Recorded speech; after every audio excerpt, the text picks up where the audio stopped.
Hello dear student, welcome back to my channel. It's me Poonam. तो student, हम question answer करेंगे class 6 के science के, और चैप्टर का नाम है measurement of length and motion. तो स्टूडेंट, ये पार्ट 2 वीडियो है। इससे पहले मेरी पार्ट 1 वीडियो अपलोड हो चुकी है, आप उसको मेरी प्लेलिस्ट में जाके देख सकते हैं। तो चलिए स्टूडेंट, जो ये पार्ट 2 वीडियो है इसमें क्वेश्चन आंसर देखते हैं। क्वेश्चन आंसर है क्वेश्चन 9 तक, क्योंकि 1 से लेकर 8 तक कहाँ पर थे, पार्ट 1 वीडियो में है, और ये पार्ट 2 वीडियो है, इसमें क्वेश्चन नंबर 9 से स्टार्ट है। तो चलिए स्टूडेंट, इसका क्वेश्चन नंबर 9 देखते हैं। ओके, क्वेश्चन नंबर 9 है, give two example each for linear, circular and oscillatory motion. तो आपको एग्जाम्पल देना है, किस किस के एग्जाम्पल देना है, लीनियर के देने हैं, सर्कुलर मोशन के देने हैं, और ऑस्किलेटर मोशंस के देने हैं। ठीक है, तो फर्स्ट हम देखते हैं लीनियर मोशन के। तो लीनियर मोशन के क्या है, a car moving on a straight road, और second an eraser dropping straight down. यानी सीधी सड़क पर चलती हुई एक कार किसका एग्जाम्पल है, लीनियर मोशन का एग्जाम्पल है। और दूसरा हो जाएगा सीधी रेखा में, यानी सीधी लाइन में चल रहा एक व्यक्ति। ठीक है, तो उसको भी क्या कहेंगे, लीनियर मोशन। ओके, सेकंड हम एग्जाम्पल देखते हैं सर्कुलर मोशन का। सर्कुलर मोशन का है अ मैरी गो राउंड और the motion of a whirling stone tied to a thread. क्या है, एक तो इसका एग्जाम्पल हो जाएगा a merry go round. A merry go round क्या, वो जो झूला नहीं होता, जो गोल गोल झूलता है, जिसमें लोग बैठते हैं और फिर वो ऊपर जाता है, फिर वो नीचे आता है, फिर वो ऊपर जाता है, फिर वो नीचे आता है।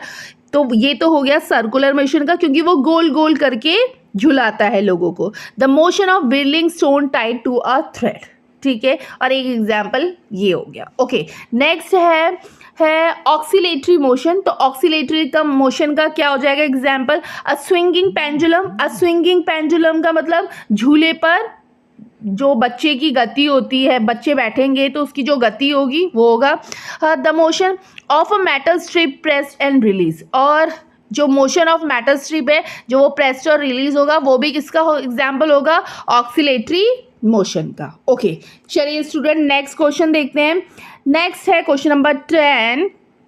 Observe different object around you. It is easier to express the length of the some object in mm, some in cm, and some in m. Make a list of 3 objects in each category and enter them in the following table. तो ना अपने चारों ओर आपको ना अलग अलग वस्तुएं देखनी है, ध्यान देना है कि क्या क्या चीज़ें होती हैं और उन वस्तुओं की लंबाई क्या होती है।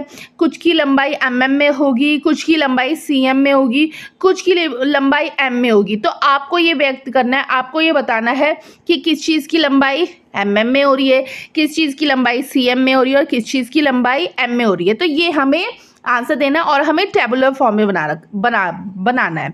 तो जो साइज़ है उसमें mm cm लिखा है, और ऑब्जेक्ट है मतलब वो वस्तुएं क्या क्या है उस टेबल में हमें फिल करना है। तो चलिए इसका आंसर देखते हैं। ये तो हो गया क्वेश्चन। आंसर है classify object by the convenience of measuring in mm cm m n। तो साइज में तो हम mm cm और m लिख देंगे, और ऑब्जेक्ट क्या क्या होंगे, जैसे कि mm का ऑब्जेक्ट क्या होगा, thickness of coin. Thickness of coin मतलब सिक्के की मोटाई क्या है, वो mm में आएगी। थिकनेस ऑफ कार्डबोर्ड, कार्डबोर्ड की थिकनेस क्या है, वो mm में आएगी। And diameter of small screw, जो डायमीटर होगा छोटे से स्क्रू का, वो भी किस में आएगा, mm में आएगा। ठीक है, ये तो हो गई mm की वस्तुएं हैं यानी ऑब्जेक्ट। दूसरा साइज क्या है, cm। तो cm का क्या होगा, लेंथ ऑफ अ पेंसिल। भाई पेंसिल की लेंथ क्या है, वो भी cm में आएगी। Width of the book and height of a water bottle, जो वाटर बॉटल की हाइट होगी वो भी cm में आएगी, और जो विड्थ होगी बुक की वो भी किस में आएगी, cm में आएगी। यानी पेंसिल की लंबाई, बुक की और वाटर बॉटल की हाइट, ये सारी किस में आएगी, cm में आएगी। तो ये उसके ऑब्जेक्ट हो गए। थर्ड है m। अब m की क्या वस्तुएं होगी, हाइट ऑफ अ रूम, जो रूम की जो हाइट होगी वो भी m में आएगी।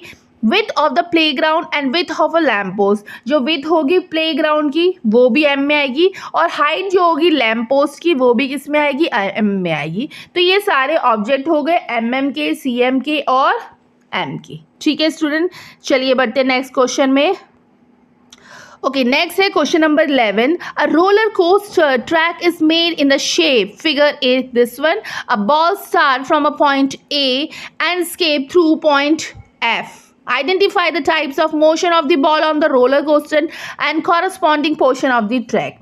तो क्या है, आपको ना एक रोलर कोस्टर दिया गया है. तो ये रोलर कोस्टर का क्या है, पिक्चर है, फिगर दे रखा है, आप अपनी बुक में देख सकते हैं.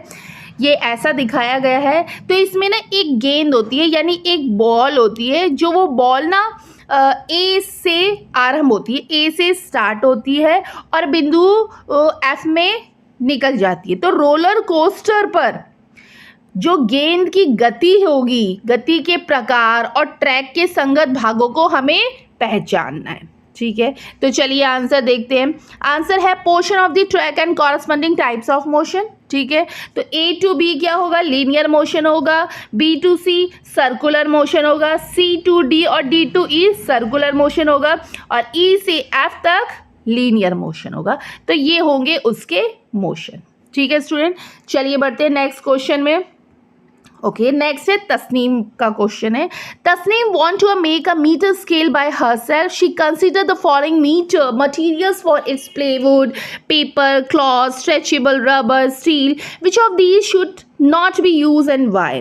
तो तस्नीम ना स्वयं मतलब अपने आप एक मीटर पैमाना बनाना चाहती है. ठीक है, वो उसके लिए बहुत सारी सामग्री यानी मटेरियल इकट्ठा करती है. जैसे क्या इकट्ठा करती है, प्लाईवुड इकट्ठा करती है, पेपर यानी कागज़ इकट्ठा करती है, कपड़ा इकट्ठा करती है, एक स्ट्रेचेबल रबर यानी एक लचीली सी रबर इकट्ठा करती है और एक स्टील इकट्ठा करती है. इसमें से ये जो सारी चीज़ें, वो मटेरियल जो ये इकट्ठा करती है, उनमें से किसका उपयोग नहीं होना चाहिए, आपको ये बताना है. ठीक है स्टूडेंट, तो चलिए आंसर देखते हैं. Tasneem should not use stretchable rubber because it can change length when stretchable leading to inaccurate measurement. Plywood, cloth, paper and steel are suitable as a maintain a constant length.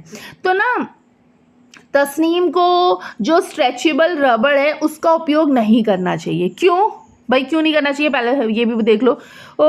क्योंकि ना जो stretchable rubber होता है वो क्या होता है, stretch होता है, उसकी कोई लेंथ फिक्स नहीं होती. तो इसलिए उसको ये चीज़ें यूज़ नहीं करनी चाहिए. जो लचीली रबड़ की जो लंबाई है वो बदलती रहती है. अगर मैं उसको थोड़ा सा और स्ट्रेच करूँगी तो उसकी लंबाई थोड़ी अलग हो जाएगी, और स्ट्रेच करूँगी तो अलग हो जाएगी, नहीं स्ट्रेच करूँगी तो अलग होगी. तो उसकी लंबाई बदलती रहती है. तो इसलिए हमें ये चीज़ें यूज़ नहीं करनी चाहिए. ठीक है स्टूडेंट, चलिए बढ़ते हैं नेक्स्ट क्वेश्चन में.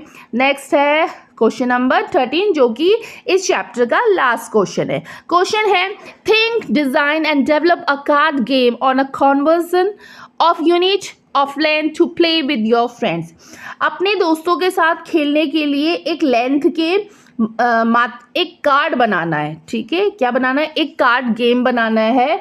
उस कार्ड गेम बनाने के लिए आपको कुछ विचार करना है, उसकी योजनाएं बनानी है और उसको विकसित करिए. चलिए देखते हैं. Create a card with different length and corresponding unit mm, cm, km. Each card can have a length in one unit and player must match its equivalent in another unit. For example, a card with 100 cm would match with the 1 metre. हम ना अलग अलग cardboard बना सकते हैं जिन पर हम अलग अलग लंबाइयों की इकाइयाँ लिख सकते हैं. जैसे इकाइयाँ क्या होगी, 1 मीटर, तो 1 मीटर में कितना होता है, 1 मीटर में 100 सेंटीमीटर होता है. 1 किलोमीटर में कितना होता है, 1 किलोमीटर में 1000 मीटर होता है. 1 सेंटीमीटर में कितना होता है, 1 सेंटीमीटर में होता है 1/100 मीटर.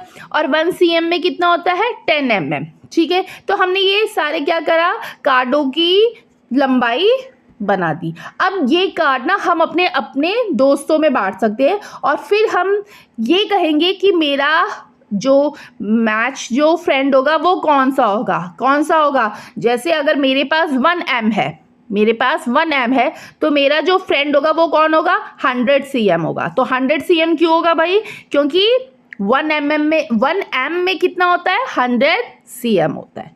ठीक है स्टूडेंट, तो स्टूडेंट ये थे क्वेश्चन आंसर.